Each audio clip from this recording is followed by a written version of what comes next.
Esi sveicināta vai sveicināts manā jaunajā video par imūnsistēmu. Es esmu Dace Dundure, un es tev šajā īsajā video ar mazu prezentāciju pastāstīšu par imunitāti, kur tā rodās, kādas ir imūnsistēmas pazīmes, traucējumi un kam ir jāpievērš uzmanību, lai stiprinātu un uzlabotu imūnsistēmu. Kas vispār ir imūnsistēma? Imunitāte ir tā mūsu veselības cietoksnis, kas mūs aizsargā no, aizsargā no apkārtējās vides, un īstenībā imunitāte no latīņu valodas nozīmē brīvs, neaizsargāts, neaizskarams un tīrs. Nu, lūk, es sākšu ar savu prezentāciju, un tad mazliet pastāstīšu sīkāk. Nu, lūk, tātad, kā jau es teicu, imunitāte tā ir patstāvīga organisma aizsardzība, spēja pretoties no apkārtējās vides. Tās ir kā baktērijas, sēnes, vīrusi un parazīti, un tas viss ir svešs mūsu organismā. Tā kā mūsu imunitāte 70% dzimst arī mūsu zarnu traktā. Tam arī ir jāpievērš liela uzmanība regulāri attīrīt zarnu traktu, jo tīrāks organisms, jo spēcīgāka imūnsistēma. Kur vispār rodās imunitāte? Kad bērniņš piedzimst, tad arī šis bērniņš 3 stundu laikā saņem šo imunitāti ar mammas pieniņu.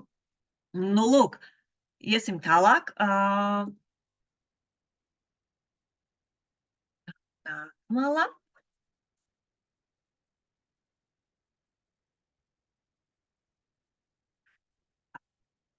Imunitātes traucējumu pazīmes, tās ir ļoti daudz, un dažas no šīm es arī nosaukšu.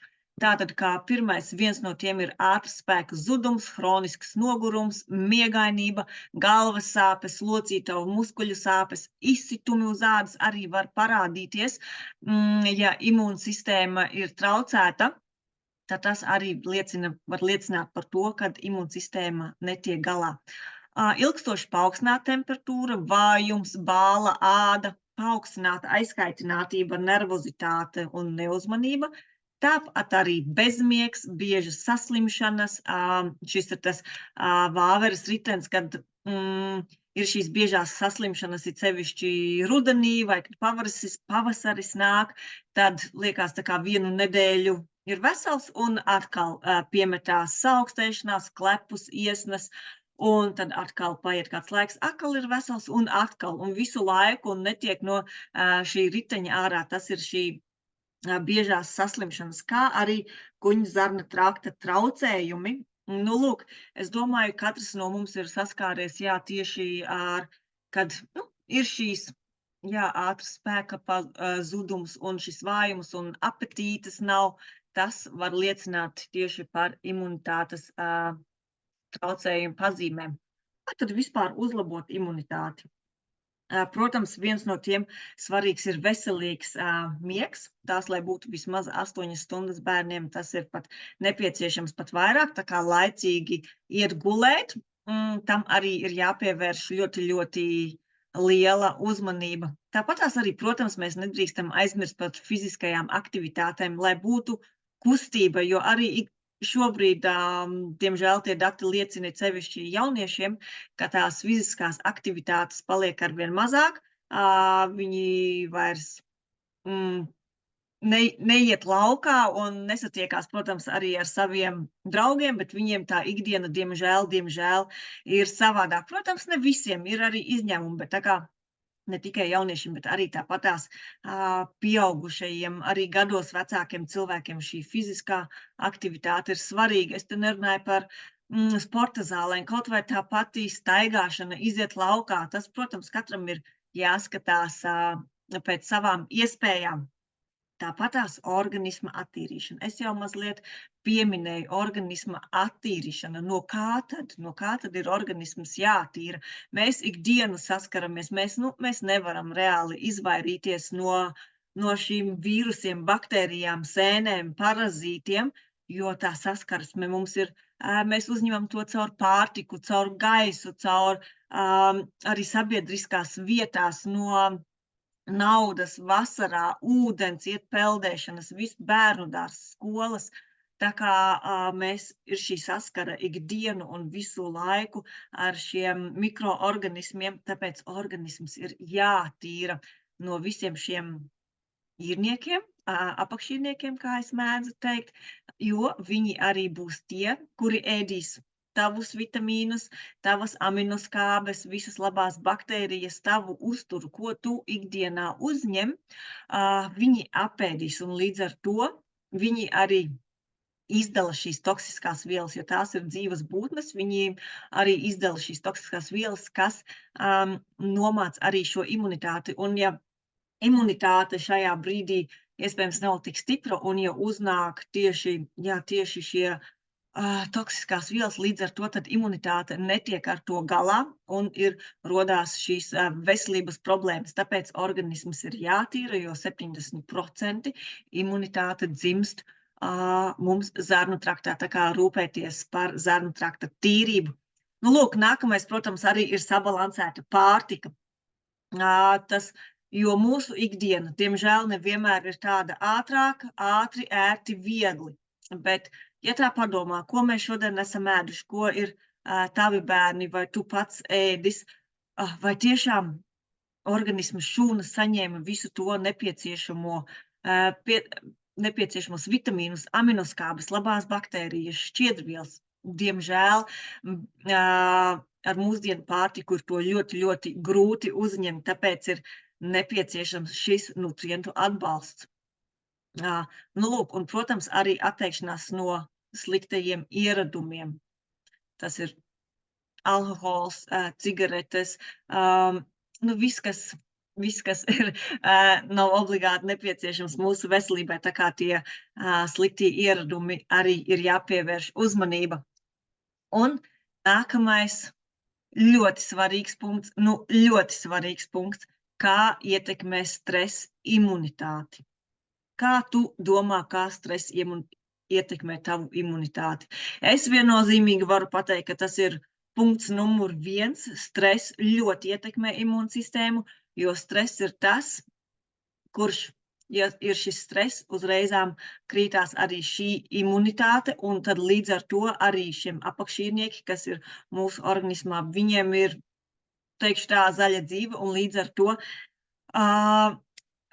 ir šis stress un imunitātes krišanās. Es domāju, es nerunāju es īstenībā runāju, ir tie 2 dažādie stresi. Ir tas iekšējais stress, kur tu domā, man iet labi, viss ir kārtībā, un otrs ir tas darbā, tas ikdienas stress.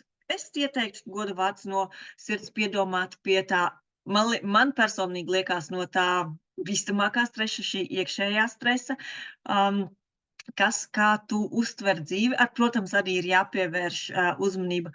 Kāda ir tava ikdiena, ar kādiem cilvēkiem tu komunicē, vai tev ir tā, ka tu satiecies ar cilvēkiem un pēc tam, kad šī tikšanās beigusies, kā tu jūties, vai tu esi iztukšota, tāda negatīva, vai beigās, vai ir tie cilvēki, kas tev uzlādē, ar šiem cilvēkiem tu gribi pavadīt vēl vairāk laika, un tam ir ļoti, ļoti liela nozīme, tā kā padomā par šo, ar kāda ir tava ikdiena. Tāpatās es jau minēju par miegu, par atpūtu, fiziskās aktivitātes, tā kā tam ir ļoti, ļoti liela nozīme, kāda ir tava ikdiena, ar ko tu satiecies, jo šis emocionālais stāvoklis ir ļoti, ļoti svarīgs, un tāpatās kāda ir tava attieksme vispār pret dzīvi,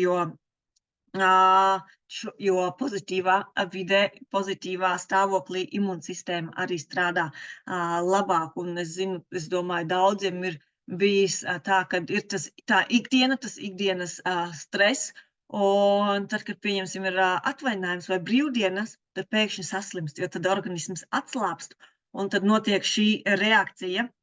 Nu, lūk, tā kā stresam ir jāpievērš ļoti, ļoti liela uzmanība, es varu ieteikt arī pie reizes produktu kā Grifonija Farsafrīno, jo arī ne tikai pieaugušajiem, bet arī mūsu mīļajiem bērniem šis stress ir, jo domā, varbūt tā liekas, kas tad viņam tur aiziet uz skolu un tur mācīties un tā, bet vienalga viņiem ir viņi daudz domā, viņi arī droši vien satraucās, vai tad ir kāds kašķis ar draugiem, tad viņiem ir jāpaspēj uz kādu treniņu, nodarbību, un tā ikdiena tomēr ir tāda, kāda viņi ir, un stress ir ietekmē ne tikai imunitāti, bet vispār veselību kopumā. Tā kā es teiktu, stress ir numur 1 vispār veselības uzlabošanai, un tāpatās arī imunitāte. Par ēdienu un uzturu es jau pastāstīju, tā kā tam arī ir jāpievērš ļoti, ļoti liela uzmanība, jo, kā jau teicu, mūsu ikdiena ir ātri, viegli, ērti, bet ja tā padomā, kas vispār kas tur iekšā ir šajos, vai ar ko skolā bērni tiek baroti vai bērndārzā, tad, ar to vien reāli nepietiek, jo ir tieši cīsiņi, kečupi, makaroni, tomātu mērces, bulciņas, maizītes un tā tālāk. Un viņi satur ļoti daudz, neveselīgas vielas.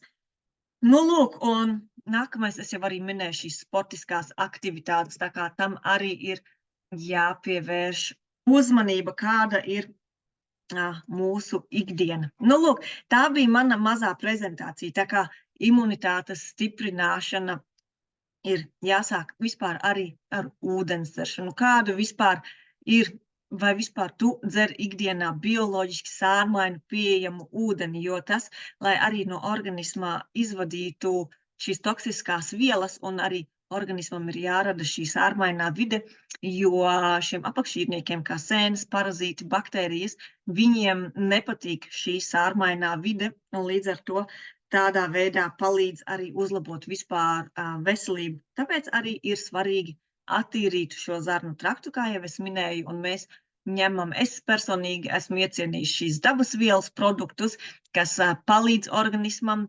atbalsta arī visus orgānus, tāpat tās nieres, aknas, lai nebūtu lai uzlabotu, lai nomāktu, bet tieši palīdzētu. Lūk, un tā kā šobrīd ļoti, ļoti daudzi ir šis gripas laiks, ļoti daudzi slimo, ir šis vāveres sitens, kad netiek galā ar šīm iesnām, kakla sāpēm, klepus, un šos visus iekaisumus rada tas, kurš kāds mūsu organismā dzīvo un izdala šīs toksiskās vielas, un līdz ar to imūnsistēmā nespēja ar to tikt galā, un tad rodās šīs imūnsistēmas traucējumi. Lūk, tā bija mana īsā prezentācija par imunitāti, kur tā rodās, kādas ir imūnsistēma pazīmes traucējumi, un kam ir jāpievērš uzmanība, lai stiprinātu imūnsistēmu. Es ceru, ka tev mans video noderēja. Ja tev rodās kādi jautājumi, tad droši sazinies ar mani vai ar savu veselības konsultantu. Jūs visu izrunāsiet, palīdzēsim jums sastādīt šīs programmas, jo arī mazi bērni ir jāsāk, viņiem arī ir jāpalīdz, ir jātīra arī šis zarnu trakts, tāpatās arī ir, lai vispār uzsūktos šie vitamīni, minerāli vielas, viss, kas ir mūsu organismam, mūsu šūnām nepieciešams, ir pa priekšu jātīra mūsu zarnu trakts. Tas ir tāpatās, kā māja tiek regulāri tīrīta, tāpatās arī kā tu zobus 2 reizes dienā tīri, mazgājies, ej dušā, tā ir tā ārējā, bet organisms arī ir jātīra no iekšienes, lai imūnsistēma būtu stipra un veselīga. Es pateicos par uzmanību, paldies, ka tu noskatījies šo video līdz galam, un, kā jau teicu, ja rodās kādi jautājumi, ļoti, ļoti droši uzdodat, un novēlu tev fantastisku šo dienu. Esi vesels un līdz citai reizei.